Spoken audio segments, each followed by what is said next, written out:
Dogfighting means fighter versus fighter. Two fast and nimble warbirds twisting and turning on the knife edge of survival.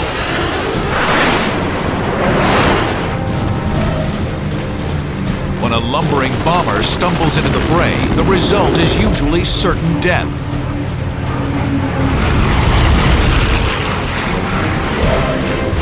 But sometimes bomber pilots with a special brand of skill and courage face down long odds and find a way to out-dogfight a dogfighter. Now, using state-of-the-art computer animation, you're in the cockpit as heroic bomber pilots go toe-to-toe against the most lethal fighters of the 20th century. Experience the battle. Dissect the tactics.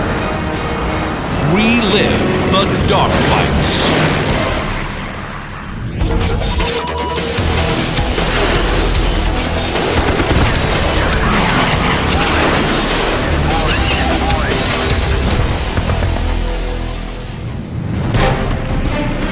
May 8, 1942.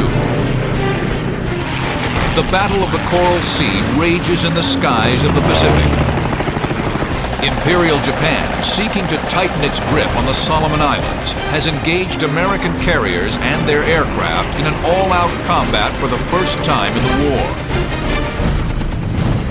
In the midst of this epic battle, 8 SBD Dauntless dive bombers from the USS Yorktown guard against incoming torpedo bombers. It's a job for fighters, but they're in short supply. Leading the formation is Lieutenant Stanley Swede Vettesa, an experienced SBD pilot. Just 10 minutes into the patrol, he spots enemy aircraft approaching fast, and they're not torpedo bombers. Suddenly, I saw a glint of sun on a bright metal, and I knew that they were coming. A swarm of deadly A6M30 fighters are streaking in from above and behind the SBDs. Perfect attack position.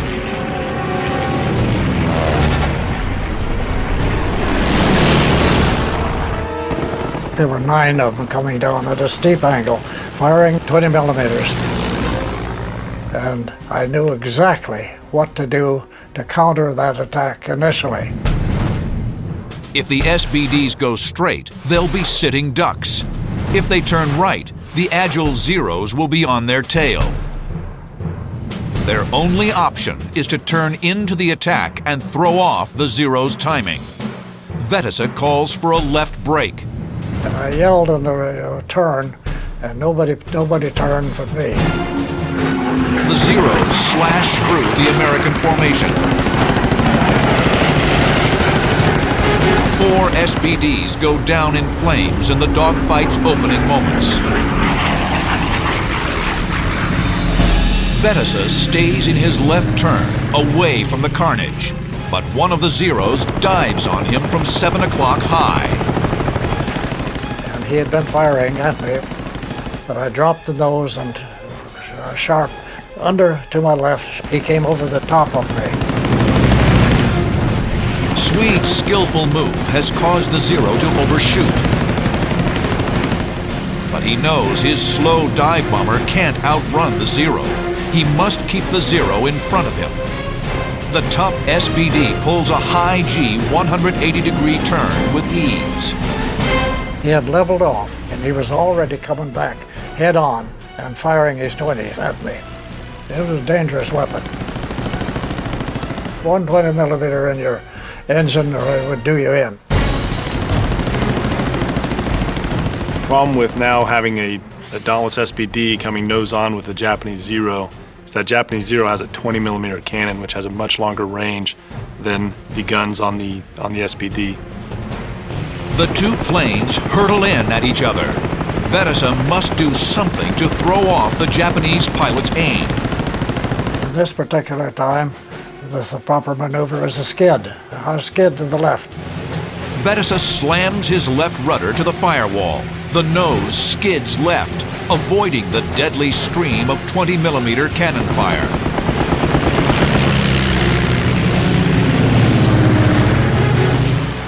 pilots stand their aircraft on their wingtips and circle back towards each other. The closure rate approaches 600 knots.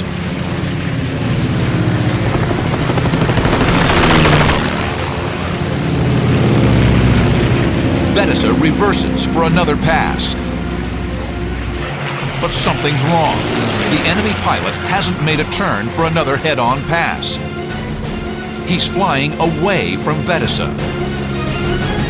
I thought at the time he must have been in communication with one or more, because he was immediately joined by a second fighter. You realize now he's in a 2 versus 1 engagement. We like to say 2v1 the hard way. He's the one aircraft versus 2 Zeros. Outnumbered and outgunned, Swede Vedesa faces long odds for survival.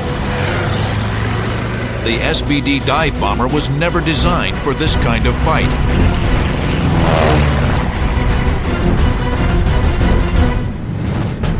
The Douglas SBD Dauntless was the most widely deployed dive bomber in the U.S. Navy. It was designed to carry a single 1,000-pound bomb, push over into a near vertical dive, hit the bomb release, and pull into a blackout-inducing recovery. The aircraft had 2 fixed 50-caliber machine guns in the nose and twin 30-caliber trainable machine guns operated by a rear gunner.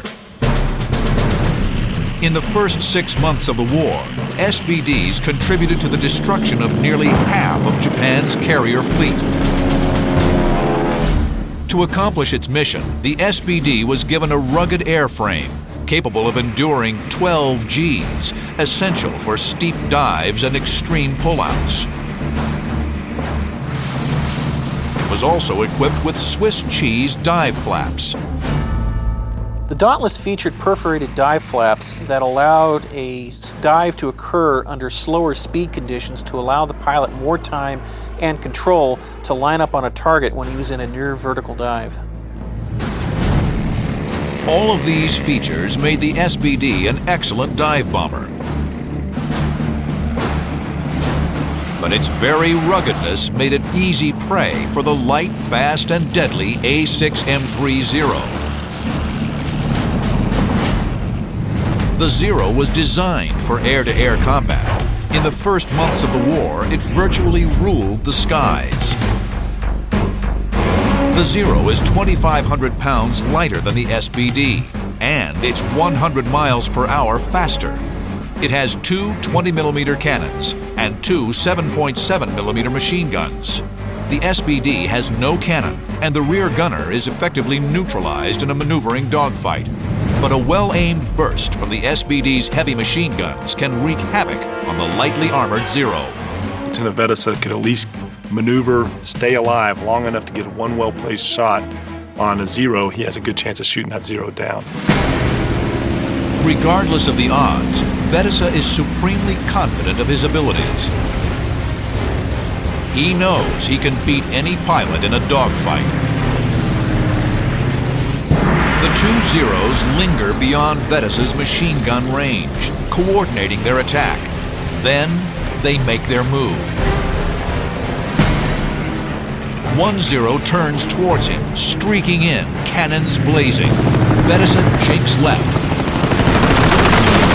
Then, in front of him, the 2nd Zero speeds in for a pass. So here's one coming head on. The other is making a turn to get on my tail. What they did was to place me in a scissors, and I could see the pattern develop immediately. Vedesa is here. The Zeros are here and here. They're flying twice as fast as Vedesa, trying to use their speed to keep him bracketed in. To counter this maneuvering, after a head-on pass, Vedesa will snap the SBD over in an excruciating 9G turn reversal. He'll try to keep the Zeros in front of him, where he can use his nose-mounted machine guns. The sturdy SBD can handle the punishment, but Swede may not. His body can only withstand 9 Gs for a few seconds before blacking out. The Zero out in front streaks in. Vedesa yanks the stick, forcing another head-on pass with the 2nd Zero.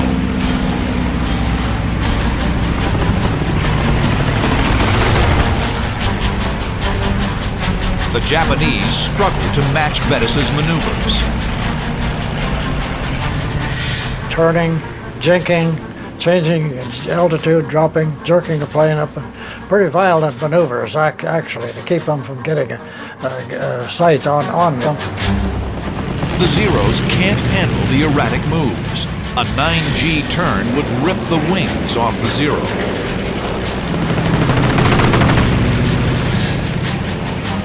The fight has pushed Vedasa to the ragged edge of human endurance.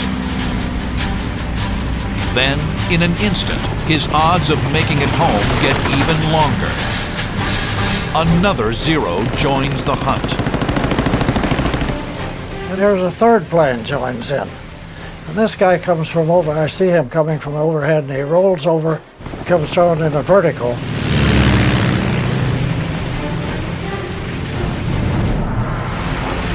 Swede Vedasa is penned in on all sides. His slow SBD will never outrun the Zeros. Survival now depends on somehow managing to kill his pursuers. May 8, 1942. Lieutenant Swede Vedasa, in an SBD Dauntless dive bomber, is dogfighting 3 Japanese Zero fighters. Something it was never designed to do. 2 enemy Zeros have Swede locked in from in front and behind. But now, a third is diving on him from 3 o'clock high. The Zero dives on Swede as he jinks aggressively to fend off attacks from the other 2 Zeros.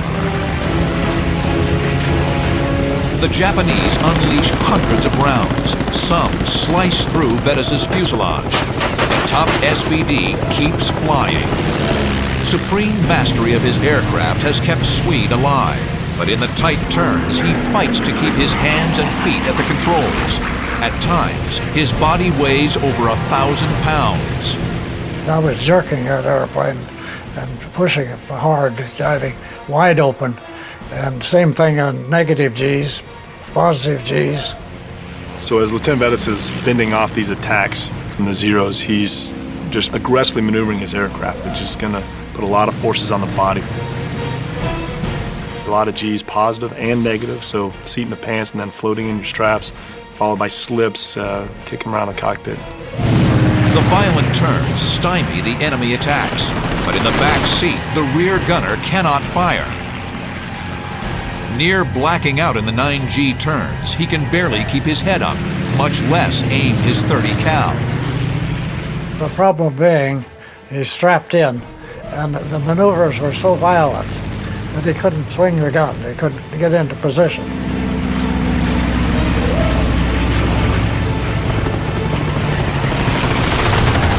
So after fending off multiple attacks, basically he's just trying to force those Japanese Zeros into making a mistake. The mistake Swede is looking for is in the Zero's turn. After each head-on pass, the enemy pilot must make an extremely tight turn. If it's too loose, Swede's own turn will put him on the Zero's tail. The maneuvers continue, and Swede waits for a moment to strike. The fight has gone on for an agonizing 17 minutes. In the high G turns, his heart pounds in his chest, struggling to pump blood to his extremities. His muscles ache against the physical exhaustion of combat. Vedasa must go on the offensive. On one particular one, he went out a little bit farther, and I was able to pull up on his tail. It's a fatal mistake. Vedasa pounces.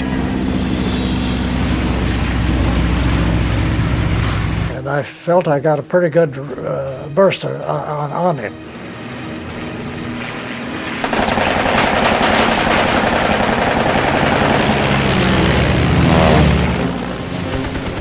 I see at this time he's smoking, so I figured it must have hit him.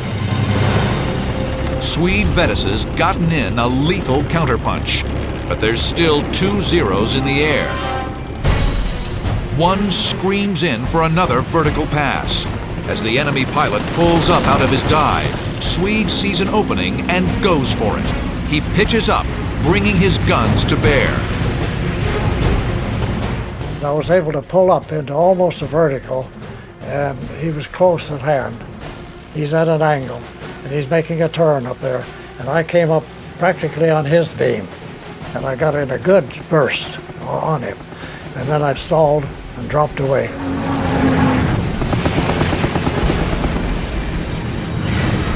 Vedesa recovers from the stall. The burning Zero falls from the sky, barely missing the SBD as it plunges towards the sea. After evading repeated Japanese attacks with 2 bold maneuvers, Vedesa has almost evened the odds. Only 1 Zero remains. This was a fight to the death. He's out to kill me, and I'm going to get him. Vedesa in his slow dive bomber is here. The Agile Zero is here, wheeling around on Vedesa for a final decisive head-on pass. He turned around and he came back at me. And I thought that this time he'd been firing so many times, that guy must be out of ammunition. But Vedesa is wrong. The Zero is still lobbing cannon shells at the SBD. He skids left, dodging the Zero's lethal fire. But he kept coming. I knew at that time he intended to crash me. The suicidal Japanese pilot barrels in, bent on ramming Swede's SBD. At the last moment, I jerked the airplane, went into a vertical, and then rolled back. And as I rolled back, there was this tremendous clap as we passed. I knew I saw something fly off, and I thought, my God, I lost an aileron. Miraculously, Vedesa has survived a mid-air collision with the Zero.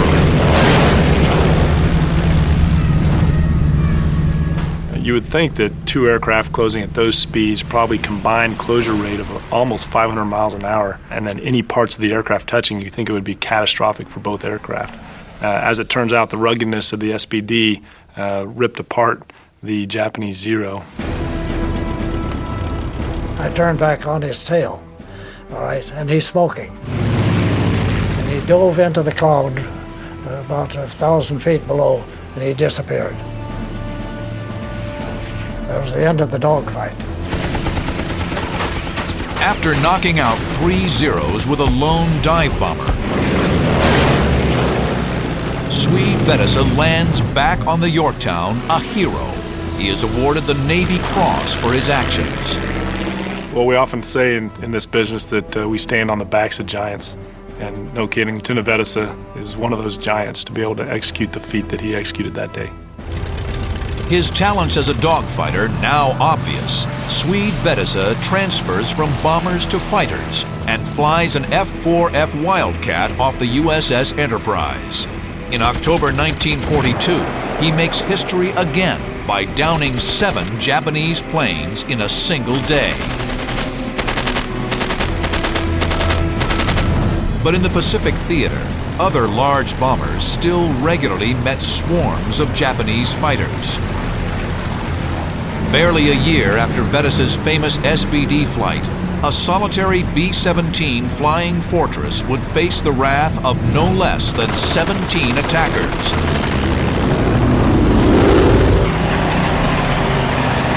In one of the most grueling aerial encounters of World War II.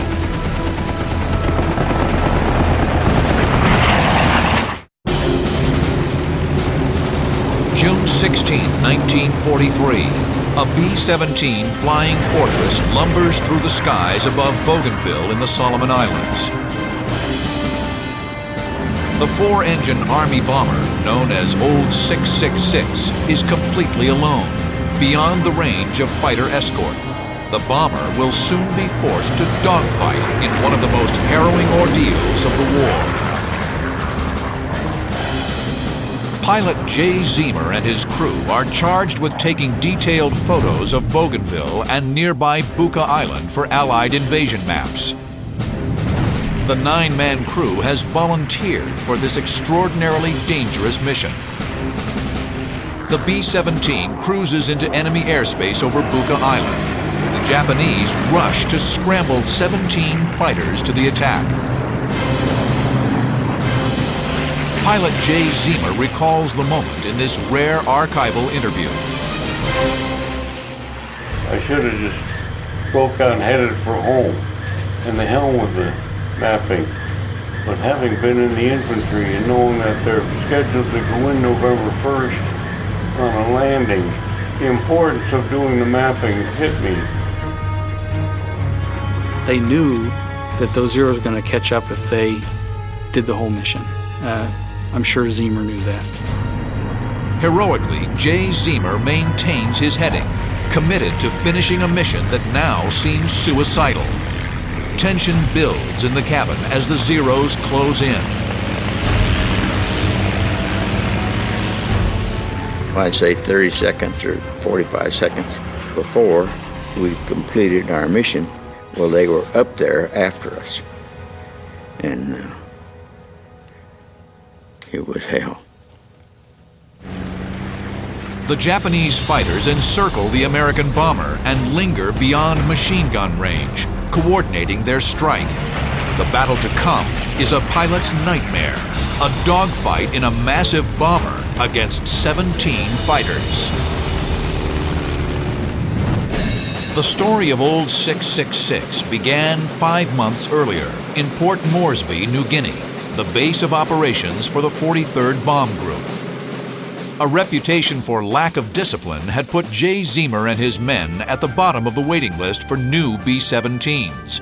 Zemer is forced to look elsewhere. The photographer from the 8th Photo Squadron said, "I know where there's an old airplane. Nobody will fly it anymore because every time it goes out it gets shot to hell." The wrecked fortress is slated to be scavenged for parts. Zemer's men recover the plane, tail number 666, and tow it back to their squadron to patch holes and restore it to flight readiness.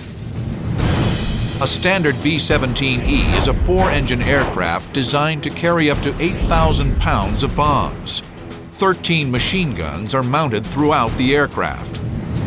But Jay Zemer and his crew will need extra firepower. They plan on volunteering for the most dangerous missions, ones no one else will fly. Zemer's men rig the fortress with extra guns. The waist guns are converted to twin 50 cals. An extra 50 cal is fitted in the chin for the bombardier. In the nose, a fixed gun is installed for Jay Zemer to operate. In the end, Old 666 is loaded with 19 machine guns, 6 more than a standard B-17.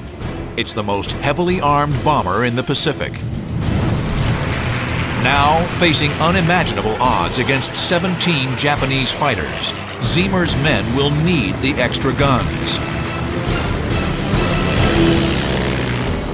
3 Zeros break formation and launch their attack. They take position at 10, 12, and 2 o'clock.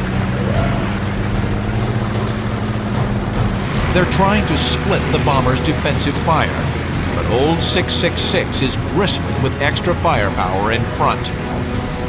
The Zeros roll over, inverting as they attack so they can quickly peel away. Jay Zemer fires his nose-mounted gun at the attacker directly in front of him. Rounds slam into the Zero. The fuel tanks ignite and the plane tumbles. Below the pilot's fixed gun, Bombardier Joe Sarnowski tracks another attacker.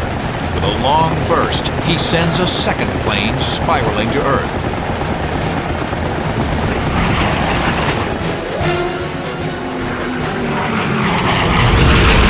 They've struck an early blow, but their exhilaration soon turns to horror. Explosive 20mm cannon shells from the third Zero impact the flight deck and fuselage. They shot out my window, but everything come in on Jay's side, and he caught hell. In the pilot's seat, shrapnel rips into Ziemer's legs, arms, and wrists. In the nose, shattered plexiglass and metal tear through Joe Sarnowski's abdomen.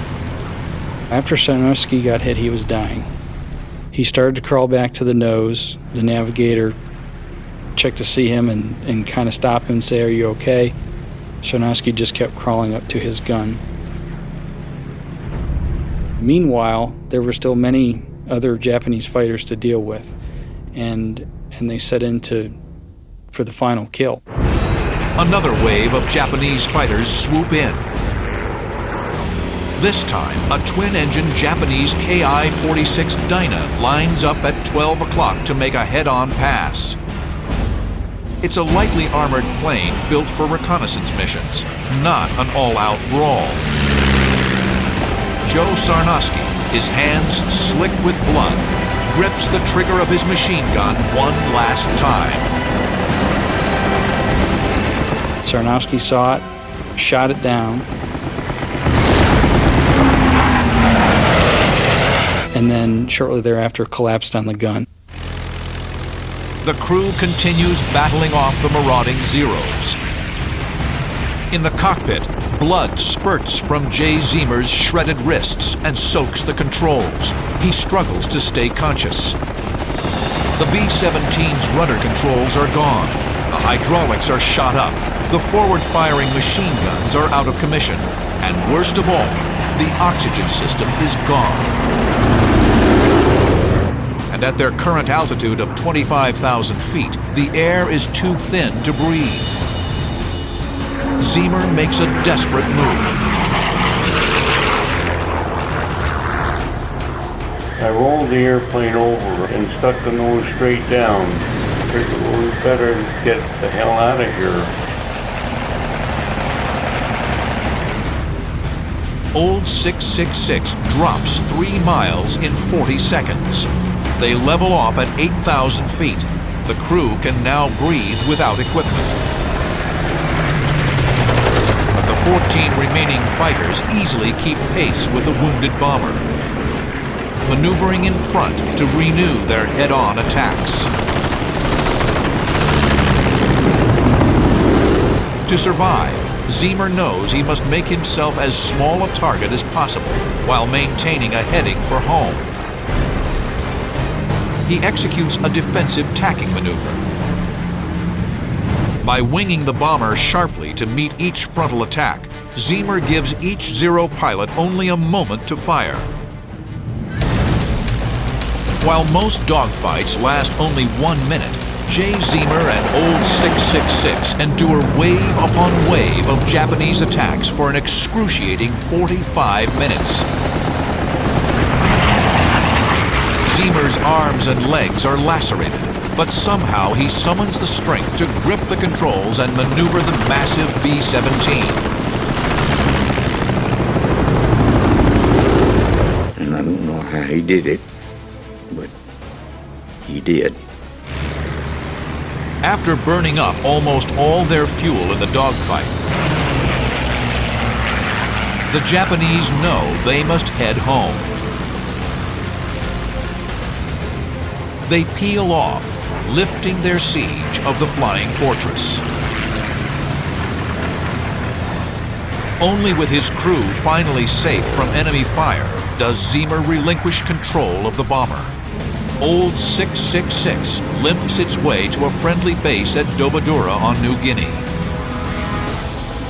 In a B-17 bomber, Ziemer and his men have battled 17 enemy fighters and completed their mapping mission.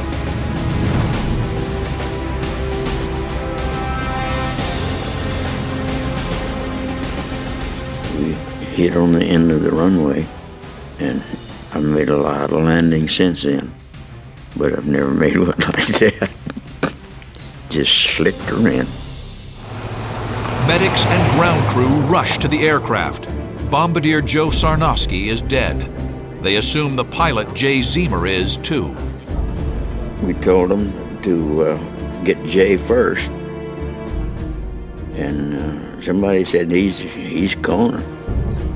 I was too weak to respond to that. I wanted to lift my head and tell him he's full of Amazingly, Ziemer survives. 187 bullets and 5 cannon shells had shredded old 666. 6 of the 9 men in the crew were hit. For his perseverance in the face of overwhelming odds, Ziemer is awarded the Medal of Honor. For returning to his guns while mortally wounded, Joe Sarnoski is also awarded the Medal of Honor posthumously. The 7 other men of the crew receive the Distinguished Service Cross. It's the most highly decorated mission by an American aircrew in World War II. 2 decades later, in the hostile skies of North Vietnam, F-105 Thunder Chief pilot Leo Thorsness will add his own chapter to pilot lore. He'll face down long odds of his own as he pits his F-105 fighter bomber against a swarm of MiG-17s. In one of the most mismatched dogfights of the Vietnam War. April 19, 1967. Major Leo Thorsness pilots his F-105 Thunder Chief, call sign Cadillac Lead. Behind him sits his electronics warfare officer, Captain Harold Johnson. Flying a fighter bomber, they're not meant to dogfight, but soon they'll be forced to. On their wing is Cadillac 2, Tom Madison and his backseater, Tom Sterling. They're known as Wild Weasels, F-105s tasked with finding surface-to-air missile sites and destroying them. Cadillac flight streaks into North Vietnam, and within minutes spots a missile trail in the distance. Thorsness knows at the base of it there must be a launcher. He rolls in for his attack, separating from Cadillac 2 to split anti-aircraft fire. Tom Madison called within 3 or 4 seconds, about the time he would have been dropping, said, "I'm hit." Cadillac 2's been hit by anti-aircraft fire. 2 minutes or less, I heard a beeper, and then I heard 2 beepers. That means they were both out of the airplane. It meant their chutes were deployed. It's not a pleasant sound because, you know, somebody's floating down in the enemy territory. In less than a minute, Thorsness has his wingman's parachutes in sight, but he's not the only one. I said, "Harry, we got to make it for 1 o'clock, 1:30. And there's no doubt. He had a great target there, that guy floating down in the parachute. That's not fair. So as he was rolling in, I plugged it in the burner and started a pursuit on him. When Thorsness punches the afterburner, raw jet fuel is sprayed directly into the exhaust. The F-105 jolts forward. Now going 650 miles per hour and closing on the MiG. The 2 American flyers drift helplessly toward the ground. I just kept closing closer and closer. By now I'm just about in trail with him, and my pipper ends up on his kind of his left wing and so on, and I'm getting real close, probably 600 feet, 700 max. So I just hold down my 20 millimeter Gatling gun. It's not like an old rat-a-tat-tat machine gun. It's like a buzzsaw.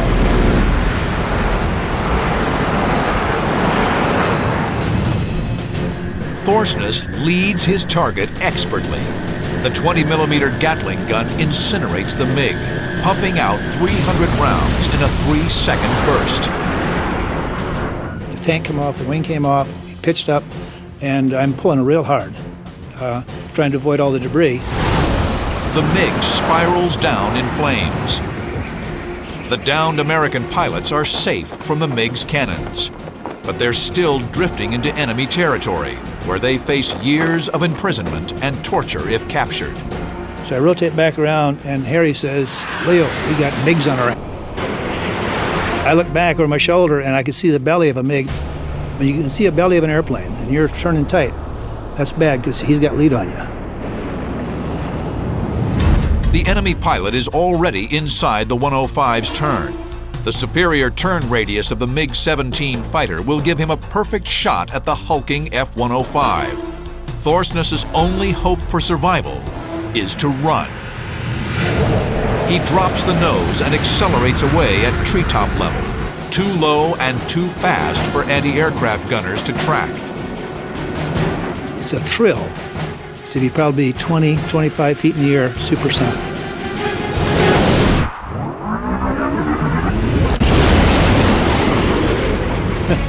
You're moving. With a 350 mile per hour speed advantage, the F-105 easily pulls out of range of the MiG-17. But the Americans must still mount a rescue effort to recover the crew of Cadillac II. Leo Thorsness will soon be called back to face long odds in a fight his F-105 Thunder Chief was never designed to wage.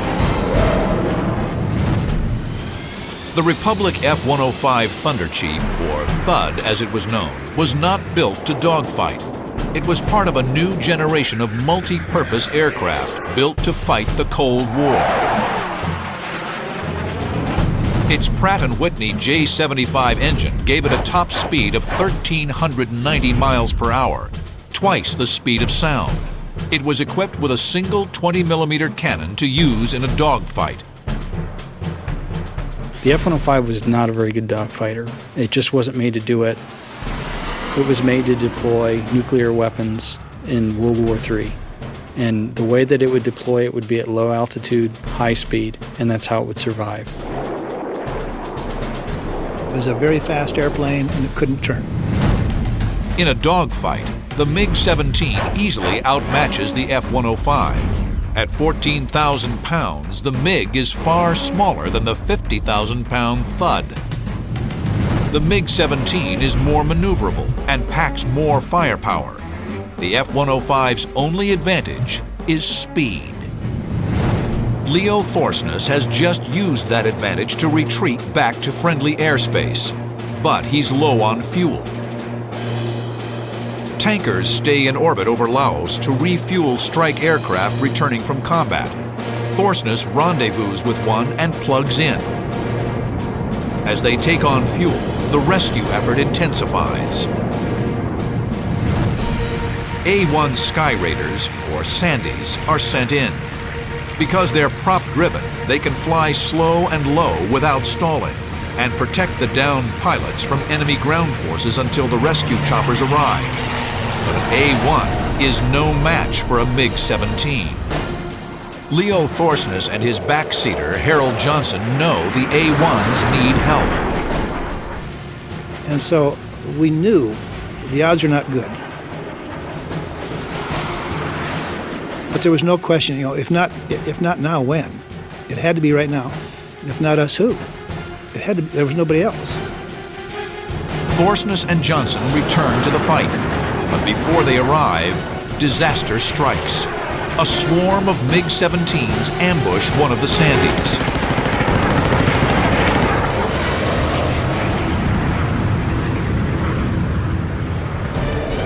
Cadillac lead streaks in to save the lone Sandy. Thorsness is outnumbered, low on ammo, and in a plane ill-equipped to dogfight. April 19, 1967. Pilot Leo Thorsness, flying an F-105 fighter-bomber, streaks in to protect a lone A-1 Sky Raider from a pack of enemy MiG-17s. The A-1 stays in the treetops, flying slow and turning sharply. The MiGs can't turn as tightly without stalling. The tactic works, but it only buys some time. So I home in on him. And sure enough, all of a sudden I pick him up there. This A-1 is just turning away. Thorsness is here. The MiGs are here, circling the Sandy here. Thorsness will scream in and use his own aircraft as bait to lure the MiGs away from the Sandy. I saw at least 3 MiGs. As soon as I was very close to them, a mile out, less half mile, but enough where I could set up a pretty tight turn. I went at least even with that 3rd MiG. I was probably a beam of him or slightly ahead of him. They thought I was going to try to turn back into them or stick with them. There was no way I was going to be able to turn them with 3 MiGs.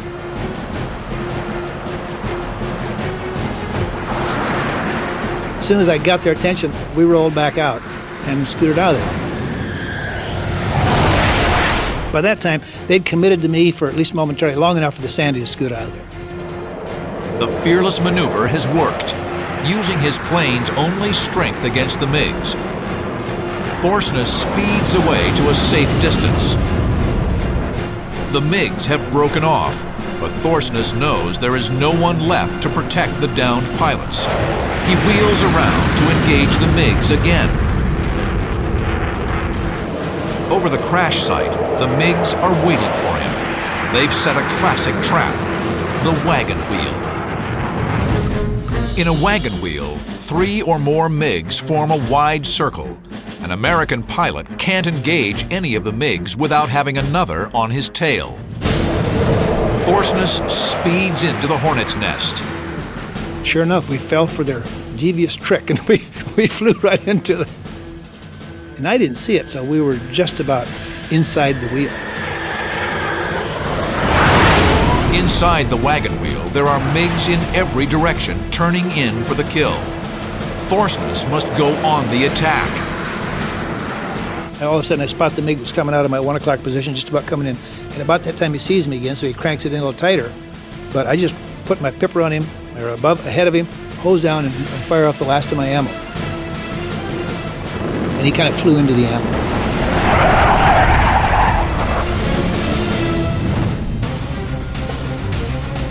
Thorsness has blasted his way out of the wagon wheel, but the high-speed combat has burned most of his fuel. He must head back to a tanker. Once again calling on his F-105's speed advantage, he throttles up and makes a run for it. The rescue effort is lost, and the downed pilots are soon captured. All of a sudden on the radio, I get this call and says, "Leo, I have 600 pounds of fuel. Can you help me?" A fellow F-105 Wild Weasel pilot is in a desperate situation, low on fuel and lost over hostile skies. In a moment of profound heroism, Thorsness and Johnson ignore their own fuel crisis and direct the tanker to save the lost pilot. I called the tanker. Said, "Tanker 2, green 4, has got 6 minutes of fuel, and you got 6 minutes to hook him up or we lose another airplane." Now, Thorsness knows he may not make it back to a friendly base under power.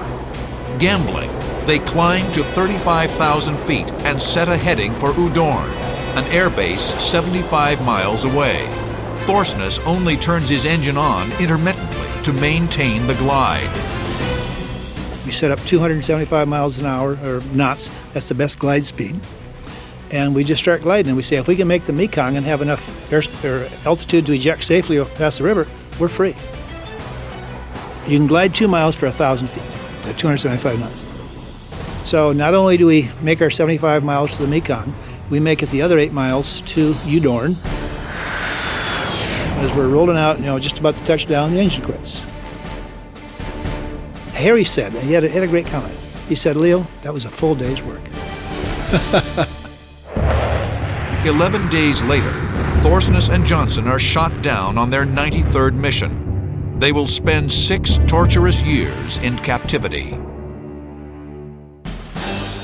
On October 15, 1973, 7 months after his release and 6 years after his heroic mission, Thorsness is recognized for his heroism in the face of daunting adversity. In a White House ceremony, he receives the Medal of Honor. I wear this. I think every Medal of Honor recipient would say, we wear this for those who can't. Thorsness's example of courage and self-reliance is a fitting legacy for today's strike pilots. Increasingly, advances like stealth technology are allowing bombers to go it alone, deep over enemy lands.